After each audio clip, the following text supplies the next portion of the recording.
Terima kasih untuk Anda yang masih bergabung bersama kami di IDS Session Closing, dan di segmen ini kita akan review bagaimana jalannya perdagangan di sepanjang hari ini. Dan kami ingatkan kembali, Anda masih bisa secara aktif berpartisipasi bergabung bersama kami di telepon interaktif di 021391 di 5201, dan juga ada WhatsApp interaktif kami di 0812 di 1398 di 3749. Saat ini kami sudah terhubung melalui saluran line telepon dengan Bapak Jimmy Dimas Wahyu yang merupakan CEO dan founder 52 Group dan JIS Capital Utama.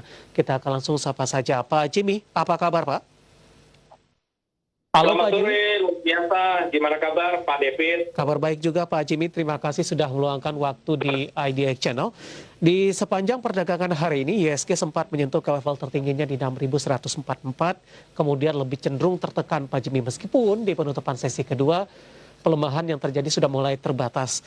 Bagaimana analisis Anda pergerakan indeks harga saham gabungan di sepanjang perdagangan hari ini, dan juga titik level support dan resisten yang bisa diperhatikan Pak? Oke, saya melihat ya setelah kenaikan beberapa hari terakhir dari IHSG, jadi menurut saya cukup wajar kalau IHSG mengalami koreksi sehat. Jadi bagi saya ini masih on the right track untuk IHSG, sedangkan support untuk resisten tentunya berada di level psikologisnya. Jadi saya melihat IHSG akan berusaha untuk bertahan di level psikologis 6.100 dengan 200, seperti itu Mas David. Oke, sempat terputus Pak Jimmy, bisa diulang kembali Pak? Oke, jadi untuk support dari IHSG, saya melihat level psikologis 6.100, dan untuk resisten berikutnya tentunya di level 6.200, dan penurunan IHSG saat ini menurut saya merupakan koreksi sehat dari tren naik yang sudah terjadi di IHSG menurut saya. Oke, level 6.000-an masih support yang kuat Pak Jimmy? Saya melihat masih demikian, Mas David. Justru sekarang saya melihat 6.100 seharusnya udah cukup kuat ya di samping 6.000. Baik, hari ini ditutup di 6.097. Dari sisi sentimen sebenarnya apa yang diperhatikan oleh investor, Pak? Oke, tentunya yang diperhatikan oleh investor terkait di minggu ini, rencananya akan ada diskusi dengan The Fed ya, seperti itu dari Amerika. Tentunya ini perlu dicermati, dan dari dalam negeri nampaknya sejak dari ditanya terkait dengan PPKM dan COVID seperti itu ya. Baik, di sisi lain Pak Jimmy yang cukup menarik adalah pembaruan LQ45 oleh Bursa Efek Indonesia. Bagaimana Anda melihat beberapa saham hari ini dikeluarkan begitu, beberapa emiten, kemudian juga ada beberapa emiten yang masuk Pak Jimmy, dan ini juga termasuk ke dalam topik kita pada sepanjang perdagangan hari ini. Bagaimana Anda melihat pembaharuan ini dan pengaruhnya kepada saham-saham tertentu seperti apa Pak? Oke, tentunya dengan adanya perubahan ini yang dilakukan secara periodik ya, tentu bisa membantu investor untuk melihat mana saham-saham yang cenderung sangat liquid sekali, sehingga membantu di dalam pengambilan keputusan investasinya. Kemudian bagi saham-saham yang keluar umumnya akan terespon negatif oleh pasar, tetapi saya melihat jangka pendek sama halnya juga dengan saham-saham yang baru juga terespon positif dalam jangka pendek, karena pada akhirnya saya melihat bahwa investor akan sangat rasional untuk kembali melihat bagaimana kinerja dari emiten-emiten tersebut, Mas David. Oke. Dari catatan kami Pak Jimmy, ada beberapa saham yang dikeluarkan begitu, BTPS dan juga CTRA Pak. Kita akan coba ulas satu persatu, karena secara teknikal terdampak atau tidak, hari ini BTPS mengalami koreksi 6,69%, tampaknya auto reject bawah. Bagaimana analisis dan rekomendasi Anda untuk BTPS Pak Jimmy? Oke, jadi kalau saya melihat ya, BTPN ya Mas David ya. Iya. Untuk BTPN yang syariah Pak, BTPS dalam hal ini Pak Jimmy? Mohon maaf? Iya, BTPS, Bank BTPN Syariah. Halo, Mas David? Iya, halo. Iya. Yang BTPN kenapa, Mas? BTPS, Pak. Tadi sempat keputus. BTPN Syariah, Pak Jimmy. Oh, BTPN Syariah, oke. Iya. Oke, kalau saya lihat ya, ini merupakan salah satu, secara teknikal memang saya melihat tanda-tandanya masih belum ada sentimen positif dari yang emiten bersangkutan seperti itu ya. Apalagi kalau misalnya ditambah dengan penyesuaian terkait dengan LQ45 yang baru seperti itu. Baik, hari ini tertekan 6,69%, 2370 Pak Jimmy. Rekomendasi Anda? Untuk rekomendasi, saya mungkin tidak memilih tidak untuk memberikan rekomendasi ya, seperti itu ya. Jadi tidak untuk melakukan buy. Karena saya belum melihat, sekali lagi yang tadi saya sampaikan, sentimen positif dari emiten tersebut. Baik, selanjutnya CTRA yang juga dikeluarkan dari LQ45 hari ini juga tertekan 5,38%, Pak. Oke, nah CTRA sektor properti saat ini kan relatif masih tertekan ya di tengah pandemi COVID seperti itu, sehingga saya juga melihat sejak dari kurang lebih pertengahan pandemik ya, likuiditasnya dari sektor properti secara umum nampaknya juga tidak sesignifikan sebelum terjadinya pandemik seperti itu, sehingga menurut saya wajar kalau misalnya terlempar ya, dan saya masih belum merekomendasikan untuk sektor properti saat ini kecuali sangat jangka panjang. Tapi dari sisi marketing sales-nya di semester pertama di 2021 ini mengalami penguatan yang cukup signifikan, Pak Jimmy, didorong oleh PPN properti, dan kondisi ini diperpanjang oleh pemerintah sampai dengan akhir tahun. Akan memberikan dampak, Pak, atau perimbangan dari keluarnya CTRA dari LQ45? Oke, kalau kita bicara tentang ibaratnya sensitif subsidi dari pemerintah gitu ya, dalam bentuk insentif ya, tentu akan membantu dari emiten tersebut. Tetapi jangan lupa Mas David, tentunya insentif ini di tengah pandemik ini kan tidak bisa berjalan langsung ngebut seperti itu ya, pasti membutuhkan waktu.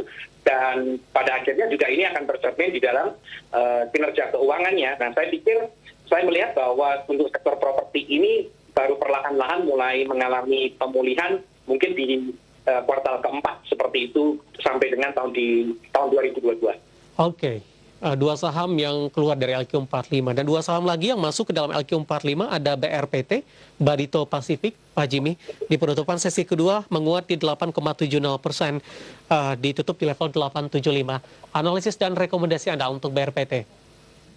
Oke, untuk BRPT meskipun terlihat masih bergerak sideways ya, namun saya melihat BRPT ada potensi untuk kembali melanjutkan uptrend-nya seperti itu, sehingga saham ini perlu dicermati, dan hari ini kenaikannya nampaknya juga merespon penyesuaian tersebut, Mas David. Baik, 875, 8,70% penguatan, Pak Jimmy. Rekomendasi Anda? Oke, untuk rekomendasi ya, kita bisa melakukan buy, tentunya tidak di harga close price ya. Mungkin kalau misalnya besok kita bisa melakukan entry antara 850 sampai dengan 870 range ya. Boleh untuk dipertimbangkan untuk buy. Oke, dengan target price terdekat, Pak Jimmy? Untuk target price terdekat, saya melihat untuk BRPT ada kecenderungan di harga 920 sampai dengan 950 untuk jangka pendek.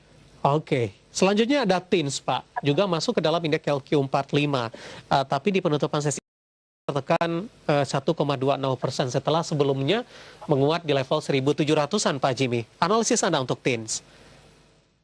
Untuk TINS kita bisa melakukan buy on weakness. Kebetulan juga secara komoditi dari timah itu sendiri juga mengalami penguatan ya. Jadi kita perlu pertimbangkan. Untuk TINS, kalaupun kita melakukan pembelian, saya pikir kita bisa mempertimbangkan level 1.580 sampai dengan 1.620. Oke, baik. Ada BTPS, CTRA, BRPT, dan TINS. Dan lagi-lagi keputusan investasi tetap ada di tangan Anda, para investor dan trader pasar modal Indonesia. Pak Jimmy, sudah ada penelpon yang masuk. Kita akan coba sapa terlebih dahulu. Halo, dengan siapa di mana? Halo, dengan siapa di mana? Ya, tampaknya tidak ada jawaban, Pak Jimmy. Mungkin terputus. Ya, selamat sore. Kita akan coba sapa lagi. Halo, dengan siapa di mana?